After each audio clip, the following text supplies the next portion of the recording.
guys and gals, and welcome. So today we're going to be going over another unique item, and that is, of course, the Black River. The Black River is an interesting, unique item that is specifically set up for corpse explosion. Thus is the reason why I have all the corpses all over the place. Black River has some interesting effects for corpse explosion, and we're going to be talking about them and how they can interact with other items as well. First off, Black River has a 10% bonus to attack speed now, which of course is because of the passive change that they made to the Paragon board in one of the previous patches, which basically allows the Necromancer to scale the damage of his minions via attack speed. So the faster the minions attack, the better their damage is. So it makes sense to put something like that on there. But the problem is that it doesn't necessarily apply directly to minions, because minions are not necessarily part of this equation. Although you can use minions, of course, to scale the damage that we're trying to do. You can also use minions to get more corpses and other things like that. But the corpse explosion ability itself isn't necessarily tied specifically to that, so it's not minion attack speed, it's just attack speed in general, which is certainly very nice. The attack speed is also going to make it so that you can attack, you use your corpse skills faster, so you can get off as more corpse explosions. Since you you kind of want to get off as many corpse explosions as you can.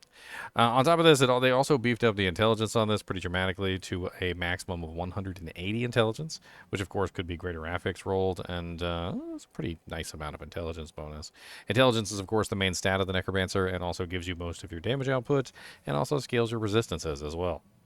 On top of this, we also have +1 to 3 to corpse skills. That is anything, of course, that has a corpse modifier on it.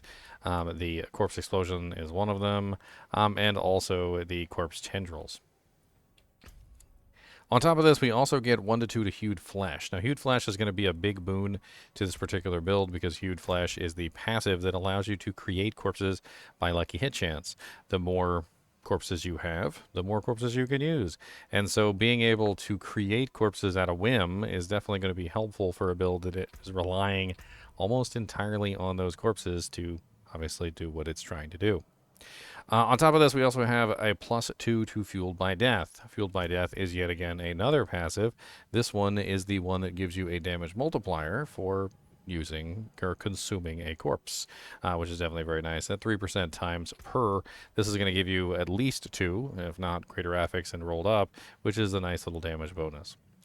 On top of this, the main effect for Black River is that it's going to consume a large number of corpses to cause the corpses to dish out more damage, and also to hit a much larger area. You can, of course, increase the area even more via the masterworking abilities, because there is a corpse explosion area size masterwork, or sorry, not masterwork, tempering. But this one definitely is going to make your corpse explosions much larger. For instance, without the Black River, if we were just using, I don't know, something like Doombringer, and we use corpse explosion, it would look like that, which isn't particularly very large. However, adding in the Black River, you'll notice that the corpse explosions cover a very large portion of the screen. In fact, pretty much most of the training grounds area. Now, you can also combine this together with the Howl from Below effect, which will get you a minion that will come and actually hit the target. Now, the problem with this is you may not necessarily see the minion because of where the corpse explosion happens and how big the corpse explosion is. So if you do a corpse explosion right next to a target, it's not going to run to the target. But if I do a corpse explosion over here, for instance,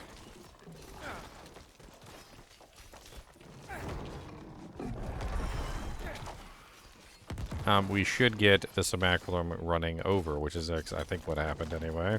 I can see it because we got so many corpses being created on a regular basis here. Let's go ahead and clean up some of these corpses, shall we? And we'll use our minion to create some corpses over here. And as you can see, we get the Simulacrum. Sorry, not the Simulacrum. I don't know what it's called. What do they call it in here? They just call it a volatile skeleton. The simulacrum. I'm terrible with this word. That one is from the Mortar Crux, which is a different item. Now, the Black River can definitely be utilized with some interesting pieces of equipment.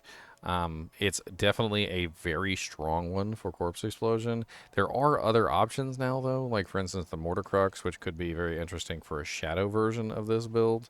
And it really kind of depends on what you're trying to go for. But if you are using a pure Corpse Explosion build, Black River is definitely a very strong option for those builds. It does have some flavor text here, which is the scrolls describe a river of tar that separated the living from the land of the dead. Any unfortunate soul who tried to cross would be dragged down into oblivion. Notes of Scholar Camion. Now, the Black River does drop from a very specific boss, which is Duriel and Endariel. And if you'd like to get your hands on those, you can always hop over to Diablo 4.life for our target farming tool. And the target farming tool is going to very easily get you the locations. So, for instance, in this particular case, we click on Necro, we click on Black River, and we got Duriel the Maggot King and Endariel Maiden of Anguish. So if you want to get your hands on a Black River, you're probably going to have to farm a little bit of Duriel and Endariel, which is going to require materials. And if you do the Tormented versions, you usually end up getting a couple of these anyway, so it's not really too bad. The unique effect, it does vary quite a bit from 120% times to 160% times, with the area of effect actually got reduced a little bit in 1.5.0. And I think that's just simply because there's so many tempering recipes that increase the effect that they figured, why not just let the tempering recipes pick up some of the slack. Unfortunately, though, finding a perfect one of these is not always easy. It has so many variables that are pretty important to the character, like the corpse skills, the hued flesh passive, the fueled by death passive, and of course the unique effect itself. And so finding a really good one of these can sometimes be a pain in the butt cheeks, let me tell you what. It's definitely a powerful item, for sure, and it's only a one-handed scythe, which does make it a little bit more versatile than a lot of the other two-handed uniques, which means that you can obviously put a focus with it, and you can temper on some other various things, which could be interesting. It really kind of depends on what you're going for, to be perfectly honest. You could pair it up with something like a lidless wall, you could pair it up with a focus with decent affixes, or, maybe, you don't necessarily have to use this with Corpse Explosion. You could just use something like Howl Below from below and maybe tie it together with a Mortar Crux or, what have you. All in all, I do think it's a very powerful unique, but it is also one that is very specific to Corpse Explosion and doesn't really have much use outside of Corpse Explosion, unfortunately. So, it is what it is. As always, I do appreciate you guys and gals joining me for these videos, even when it's a short and sweet one like the Black River.